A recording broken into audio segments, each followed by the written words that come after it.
Hello, my name is Moksha Charla. I am in class 5 and my school name is S.E.International School.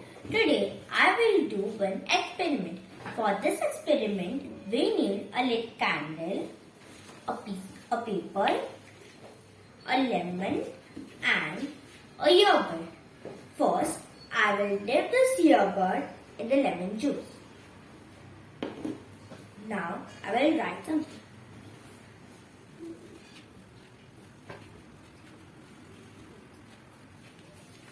You can say I wrote something. No, we cannot see. Now I will place this paper on the lit candle.